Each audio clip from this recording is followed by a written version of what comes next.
صحت اور بیماری انسانی زندگی کے ساتھ ساتھ ہے. انسان کی زندگی کے کوئی بھی 2 دن ایک جیسے نہیں ہوتے. آج اگر انسان خوش ہے تو کل اداس ہوگا. اگر آج وہ اپنے جسم میں قوت محسوس کر رہا ہے تو کل بیمار ہو سکتا ہے. انسان کے اوپر دن میں بھی کئی بار مختلف طرح کی کیفیات گزرتی ہیں. کبھی انسان روحانی طور پر، جذباتی طور پر بیمار ہوتا ہے اور کبھی انسان جسمانی طور پر بیمار ہو جاتا ہے. بیماری کی کیفیت صحت کی کیفیت سے مختلف ہوتی ہے اور ہر انسان اس کو محسوس کر سکتا ہے. ایسی صورت میں انسان کو دوا کے ساتھ ساتھ اللہ سبحانہ وتعالیٰ کی طرف رجوع کرنا چاہیے اور اپنے لیے خوب خوب دعائیں کرنی چاہیے. بعض اوقات بیمار خود اپنے لیے دعا نہیں کر سکتا تو بیمار کی عیادت کرنے والے اور بیمار کو دیکھنے والے، اس کے دوست، رشتہ دار، عزیز، اقربا اور ایون ہسپتال کا عملہ مریض کے لیے ایسی دعائیں پڑھ سکتا ہے جو اس کے لیے شفا یابی کا ذریعہ ہو سکتی ہیں. تو بات یہ ہے کہ انسان ہر حال میں اپنے رب کا محتاج ہے اور اسے اپنی ہر ضرورت کے لیے اپنے رب کی طرف رجوع کرنا چاہیے، اور خصوصاً قبولیت کے مواقع پر رات کا پچھلا پہر اس کے لیے بہت مناسب ہے، جب اللہ سبحانہ وتعالیٰ بندوں کو پکارتے ہیں کہ ہے کوئی جو مجھ سے دعا کرے تو میں اس کی دعا قبول کر لوں، ہے کوئی جو مجھ سے سوال کرے تو میں اس کو جواب دوں، ہے کوئی جو مجھ سے استغفار کرے تو میں اس کو بخش دوں. تو جب انسان بیمار ہو اور خصوصاً اگر ایسی بیماری کا شکار ہو کہ جس میں بظاہر شفا کی کوئی امید نہ ہو تو اسے اور بھی زیادہ خشوع و خضوع کے ساتھ اور ایسے اوقات میں اللہ تعالیٰ کی طرف رجوع کرنا چاہیے کہ جلد از جلد صحت یابی ہو سکے. اور اس سلسلے میں کبھی بھی انسان کو اللہ تعالیٰ سے مایوس نہیں ہونا چاہیے. پھر یہ بات یاد رہے کہ جب انسان دعا کرے تو اس سے پہلے اللہ سبحانہ وتعالیٰ کی تعریف کے کلمات کہنا نہ بھولے. تو آئیے آج ہم آپ کو دعا کرنے سے پہلے کچھ نئے کلمات بتائیں گے جو اللہ سبحانہ وتعالیٰ کی حمد و ثنا پر مبنی ہے. ربنا لک الحمد ملء السماوات والارض وملء ما شئت من شيء بعد اهل الثناء والمجد احق ما قال العبد وكلنا لك عبد اللهم لا مانع لما اعطيت ولا معطي لما منعت ولا ينفع ذا الجد منك الجد. اے ہمارے رب، تمام تعریفیں تیرے ہی لیے ہیں جن سے آسمان اور زمین بھر جائیں اور اس کے بعد جو تو چاہے وہ بھی اس سے بھر جائے. تو ہی تعریف اور بزرگی کے لائق ہے. بندے جو کہتے ہیں تو ان کا سب سے زیادہ حقدار تو ہے اور ہم سب تیرے بندے ہیں. اے اللہ، جسے تو عطا کرنا چاہے اس سے کوئی روک نہیں سکتا اور جسے تو نہ دینا چاہے اسے کوئی دے نہیں سکتا، اور کسی مرتبے والے کی بزرگی تیرے سامنے کوئی فائدہ نہیں دے سکتی. یعنی اللہ سبحانہ وتعالیٰ کے علاوہ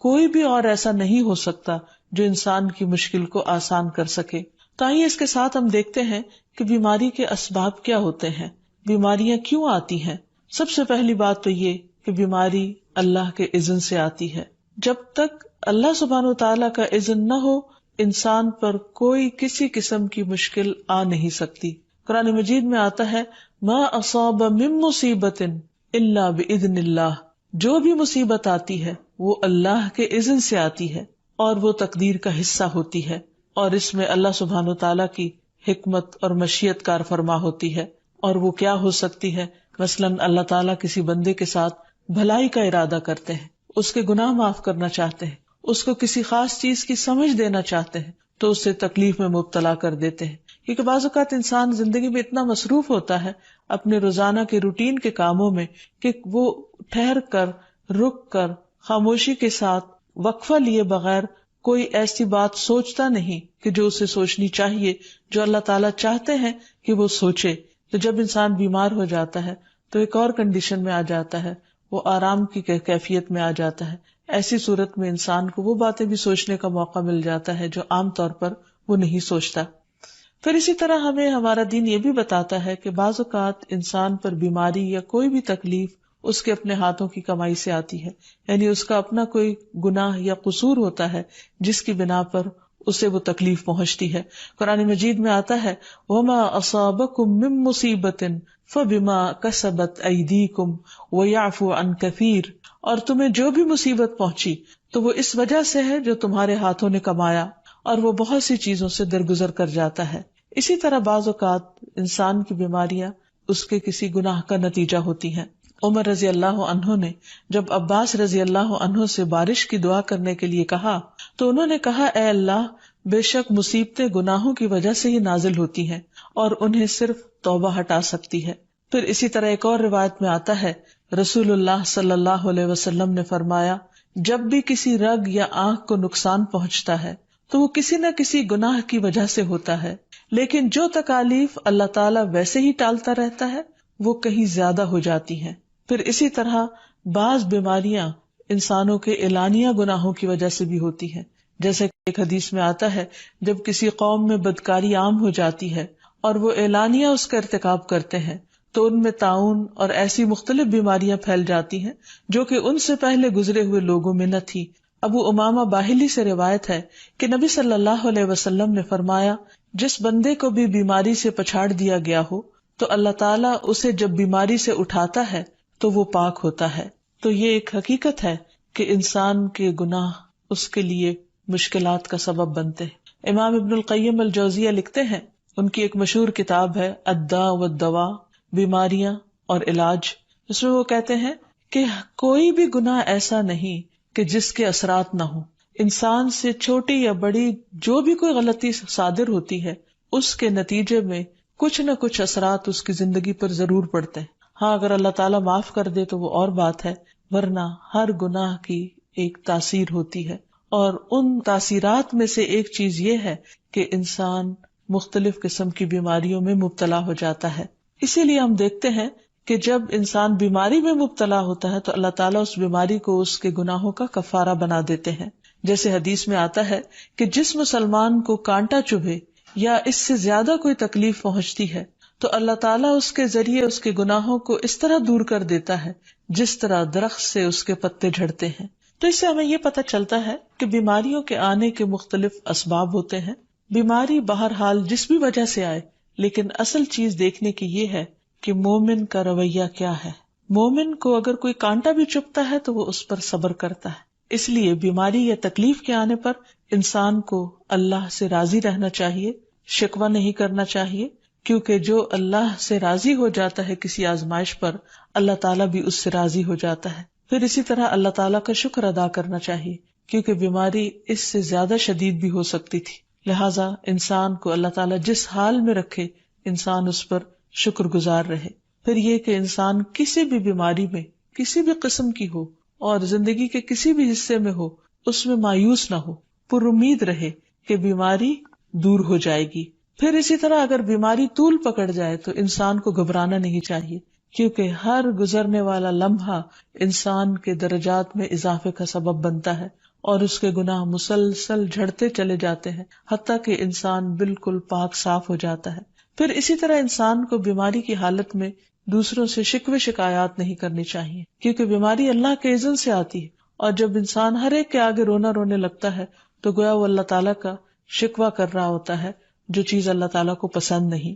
پھر اسی طرح منہ سے برے الفاظ نہیں نکالنے چاہیے، بیماریوں کو کوسنا نہیں چاہیے، اور پھر ایسے الفاظ نہیں ادا کرنے چاہیے کہ مجھے لگتا ہے کہ اس بیماری میں میری زندگی چلی جائے گی، یا یہ کہ کسی مریض کی عیادت کے لیے جا کر اس کو اس قسم کی بات نہیں کرنی چاہیے، خواہ کتنی ہی خطرناک بیماری کیوں نہ ہو، ہمیشہ اسے امید دلانے چاہیے، کیونکہ مایوسی کے الفاظ اور برے بھلے اور منفی قسم کی باتیں اللہ تعالیٰ کو پسند نہیں، اور انسان ویسے بھی جیسے سوچتا ہے پھر اس کے ایکشن اس کے مطابق ہونے لگتے ہیں۔ اب یہ ہے کہ انسان بیماری میں دوا ضرور کرے،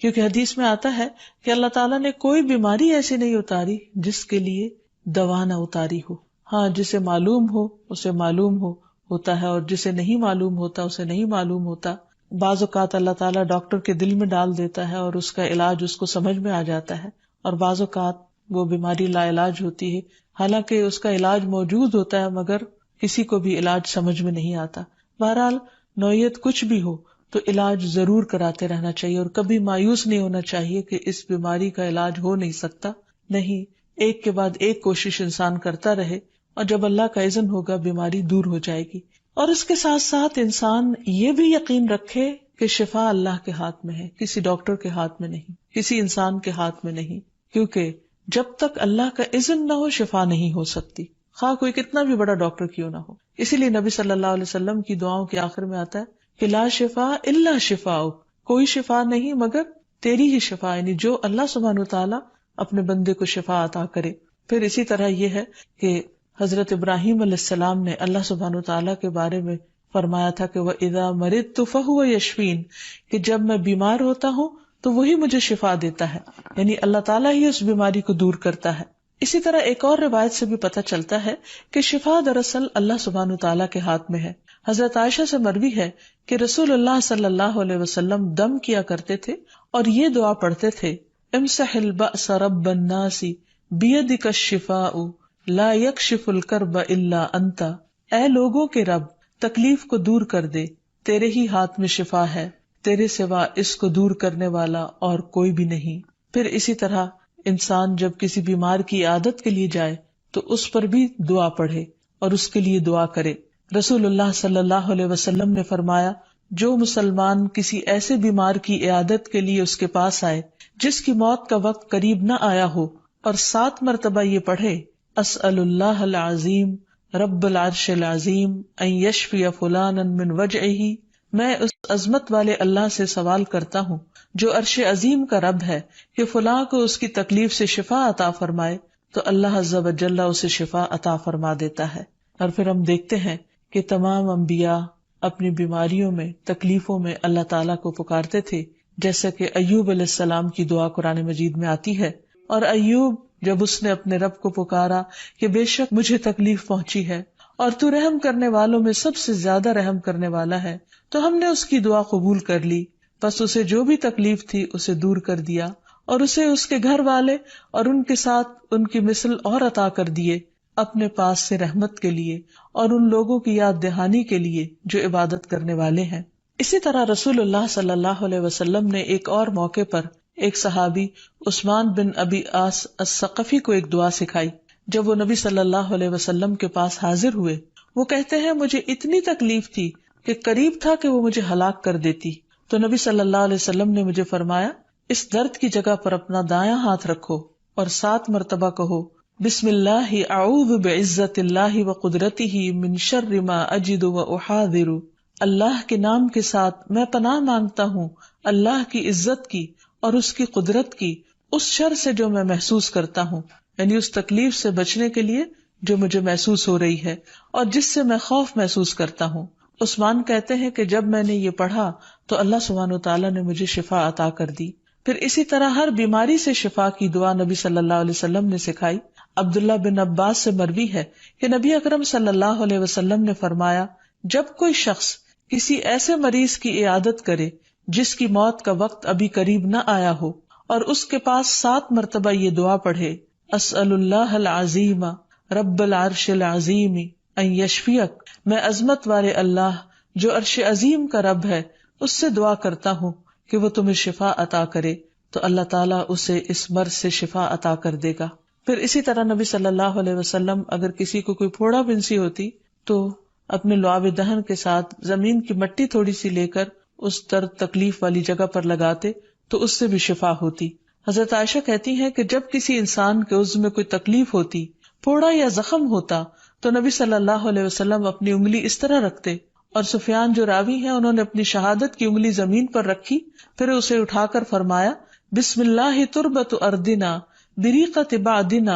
لیشفى به سقیمنا باذن ربنا، اللہ کے نام کے ساتھ ہماری زمین کی مٹی ہمارے رب کے حکم سے ہم میں سے بعض کے تھوک کے ساتھ ہمارے بیمار کو شفا دی جائے. یعنی لعاب دہن کا اپنا ایک اثر ہوتا ہے، اور لعاب دہن جو ہے ایک طرح سے دوا کا کام کرتا ہے، اور اللہ کا نام لے کر جب لعاب دہن لگایا جائے تو شفا ہوتی ہے. جیسے کہ ایک اور موقع پر نبی صلی اللہ علیہ وسلم نے ایک جلے ہوئے مریض کے اوپر یہی دعا پڑھ کر لعاب دہن لگایا تو اللہ تعالیٰ نے اس مریض کو شفا یاب کر دیا، اور وہ دعا تھی اذهب البأس رب الناس واشف انت الشافی لا شفاء الا شفاؤک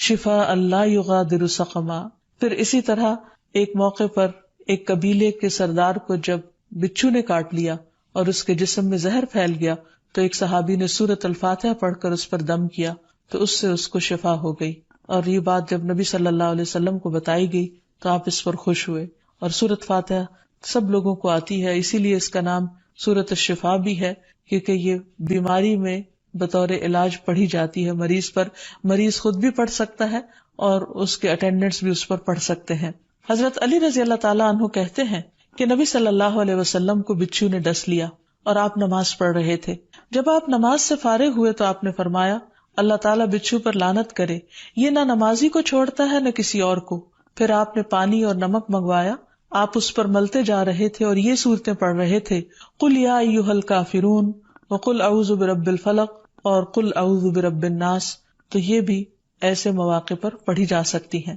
پھر اسی طرح یہ ہے کہ اگر کسی بھی دوا یا دعا سے مریض صحت یاب نہ ہو رہا ہو، اس کی تکلیف کم نہ ہو رہی ہو، تو بھی موت نہیں مانگنی چاہیے، کیونکہ مومن کے لیے زندگی ایک بہت بڑی نعمت ہے. وہ جس بھی حال میں گزرے، بہرحال وہ اسے آخرت کمانے کا ذریعہ بنا سکتا ہے. یعنی اگر وہ تکلیف میں اس کی زندگی گزر رہی ہے اور اس پر وہ صبر کر رہا ہے اور اللہ کو یاد کر رہا ہے، تو اس کے بے پناہ درجات بلند ہونے کا ذریعہ ہے. یعنی یہ بیماری اس کے لیے بلندی درجات کا ذریعہ بن جاتی ہے. اس لیے کبھی بھی موت نہیں مانگنی چاہیے. ہاں اگر تکلیف حد سے بڑھ جائے تو انسان یہ دعا مانگ سکتا ہے، اللہم احینی ما کانت الحیات خیرا لی وتوفنی اذا کانت الوفات خیرا لی. اے اللہ، جب تک میرے لیے زندگی بہتر ہو مجھے زندہ رکھ، اور جب میرے لیے وفات بہتر ہو تو مجھے وفات دے دے. تو اللہ تعالیٰ سے دعا ہے کہ اللہ تعالیٰ تمام بیماروں کو صحت اور شفا عطا فرمائے اور ہمیں بیماری اور آزمائش کے موقع پر اپنی طرف رجوع کرنے کی توفیق دے اور ہر طرح کے شرک اور ایسے کاموں سے بچائے جو اس کو ناراض کرنے والے. وآخر دعوانا ان الحمد للہ رب العالمین. السلام علیکم ورحمۃ اللہ وبرکاتہ.